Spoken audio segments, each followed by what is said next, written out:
It is important to have an understanding of the strengths and opportunities presented by canvassing the interests and abilities of those who will be the educators. It is also important to take note of where the program might lead for those graduates. It can be for employment, further studies, accrediting bodies, and etc. Success at this stage requires reflective process whereby the university, faculty and administrators, along with the potential students, employers, and subsequent programs are consulted through the use of surveys, focus group, department meetings, interview, and etc. In this stage, a picture of an ideal graduate is developed. What are the knowledge, skills, and values that the ideal graduate will possess? At what level of sophistication will the graduate still be able to use them? The challenge is to convert the identified attributes into specific, measurable, and achievable outcomes. Typically, these objectives are written by undergraduate, curriculum committee members, and presented faculty and administrators as appropriate. So now, let's proceed to the types of educational experiences, foundational content, and areas of specialization. So educational experiences refers to the interaction, course, program, or other experience in which learning takes place.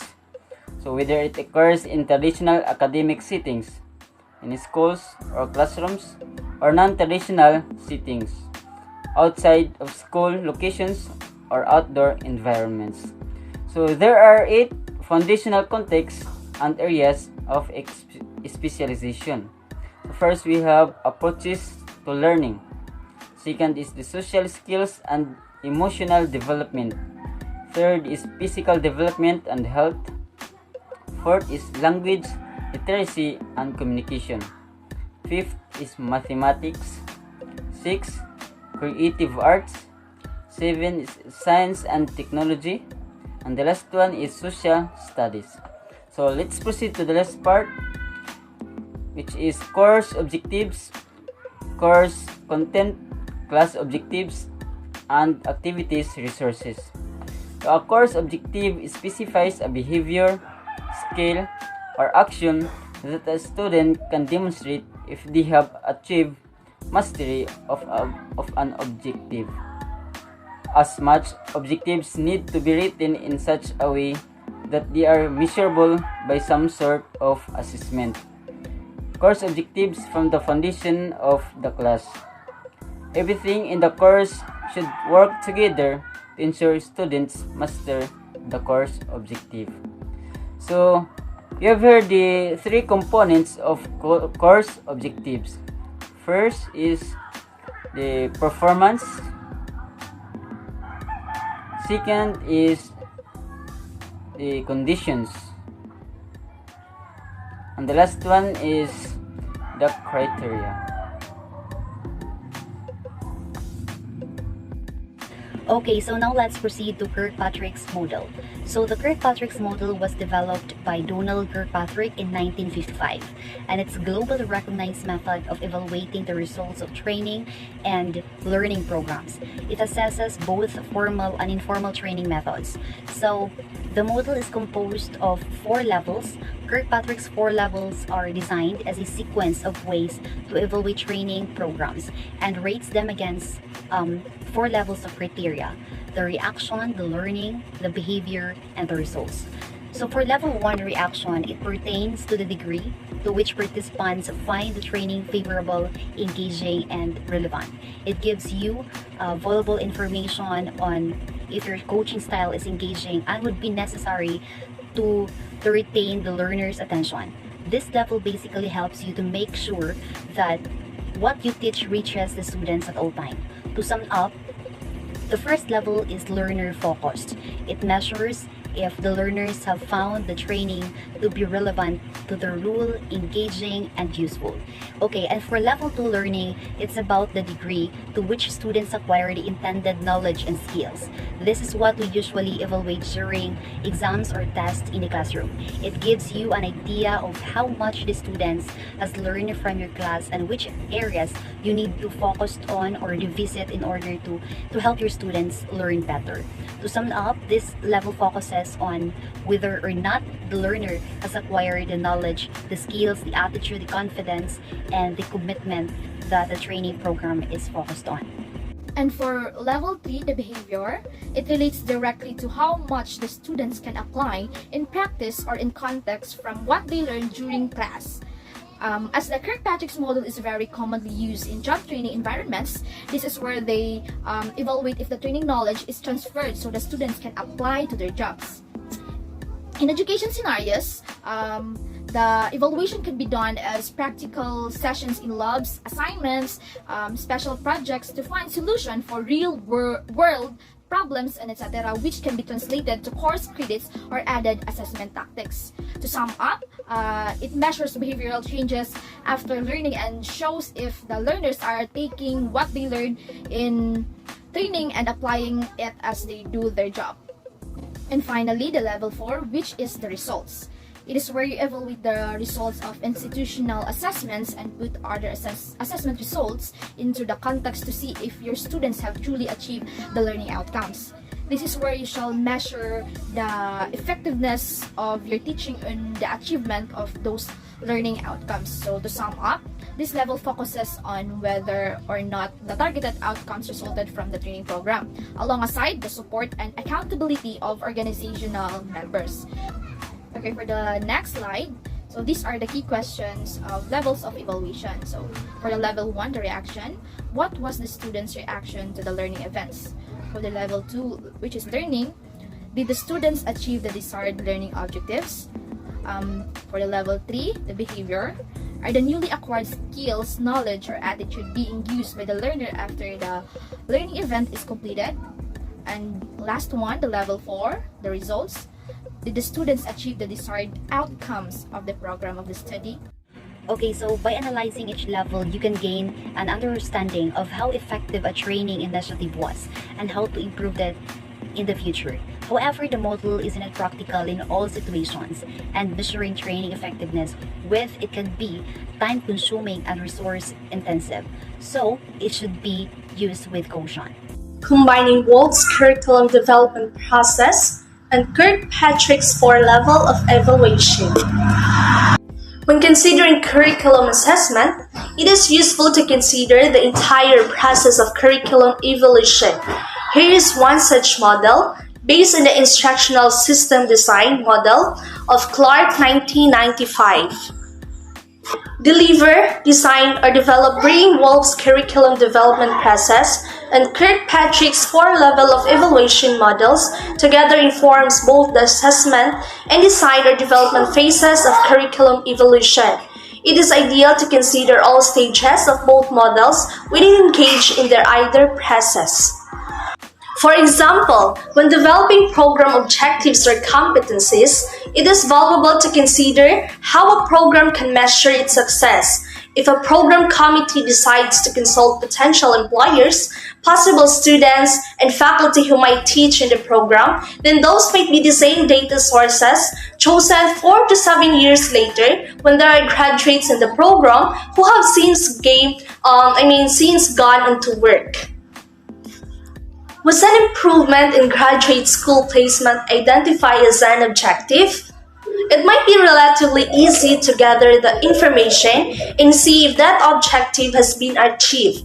Likewise, for each of the subsequent stages, when determining the areas of specialization and the type of educational experiences which will foster the achievement of the program objectives, it will be worthwhile to use similar measures to determine whether they foster the desired transference as determined in those objectives. Often the assessment of this can be done through the same techniques as used above. But perhaps there are other measures as well. If the program is related to a specific profession, there may be certification exams or association membership requirements. If not, then perhaps polling the graduates as to the knowledge, skills, and values that have proven to be most valuable and the educational experiences that best enhance those attributes might provide insightful information.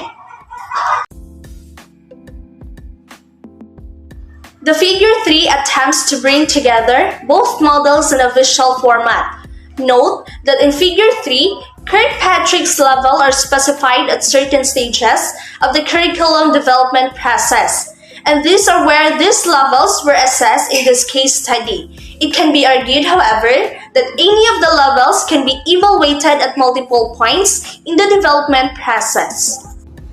Good day everyone, this is me, Franz Avenito, and today we are going to talk about case study. So what is a case study? Case study is developing a continuous program improvement model for ensuring the program was meeting the needs of the students and the food science community. A case study is an in-depth study of one person, group, or event.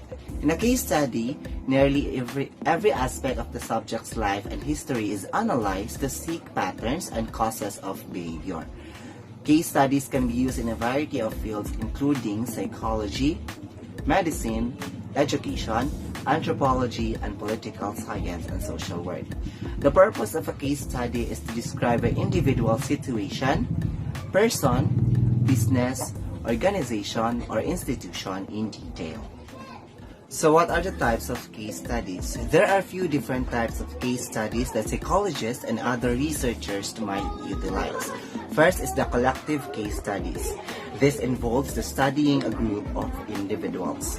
Second is the descriptive case studies. This involves starting with a descriptive theory. Third is the explanatory case studies. These are often used to do casual investigations. Fourth is the exploratory case studies. These are sometimes used in a prelude to further, more in-depth research. Fifth is the instrumental case studies. These occur when the individual or group allows the researchers to understand more than what is initially obvious in other observers. Lastly is the intrinsic case studies. This type of case study is when the researcher has a personal interest in the case. So how to write a case study? There are also different methods that can be used to conduct a case study, including prospective and retrospective case methods. Prospective case study methods are those in which an individual or group of people is observed in order to determine outcomes. For example, a group of individuals might be watched over an extended period of time to observe the progression of a particular disease. My topic is all about assessment process and summary. So assessment process, level 1. Data collection from the student and employer focus groups and graduate survey took place over a period of 3 months. Previous professional accreditation, reports and programmer reviews were used to extract goals and competences as well as the vision for the ideal graduate. This was organized in the form of a strength, weaknesses, opportunities, threats chart. So first, strength.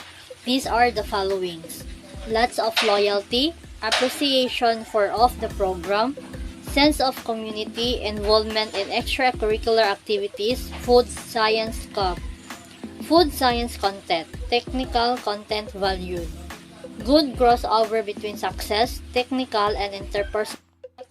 Weaknesses. These are the followings: peripheral aspects, politics, culture, international aspects, business aspects, policy or law. Issues in food science, food safety or security. Writing skills, who is your audience? Communication skills of ESL student and listening skills. Third, opportunities. These are the followings: help students link to associations, encourage them to become journal subscribers and read trade magazines, help students recognize that they need life balance, and learn time management skills. Learning commons should be a fourth. Threats: declining budget, loss of lab time, and need to make better use of student and faculty. Level 2. A half-day faculty graduate student retreat was then held. Participants were provided a comprehensive package prior of the meeting that gave an overview of the process and all of the data that had been collected to date. The majority of the retreat was devoted to electing feedback from faculty on the program, each designated as strength, weaknesses, opportunities. So strength, these are the followings: industry interact, access to recognized oriented, comprehensive, good job opportunities, lab facilities, success of undergraduates, and interdisciplinary. Second, weaknesses. These are the followings: teen background in chemistry, writing skills, teamwork, critical thinking, inconsistent making, lack of innovation, and a lot of sessional teaching. Third, opportunities. These are the followings: food safety and bioterror, food law course, exchange programs, out-of-province and foreign student, and interdisciplinary. Fourth, threats. These are the following: small program internal threat, tuition, increasing fees, decreasing students' numbers, undergraduate students' numbers are decreasing, lack of interest in food science, lack of finance or. Level 3. An action plan was developed at the retreat and forwarded to the undergraduate curriculum committee for priority and action. Summary. Summary is the case study demonstrates how a clear picture of the curriculum can be drawn from a variety of perspectives in sustainable ways.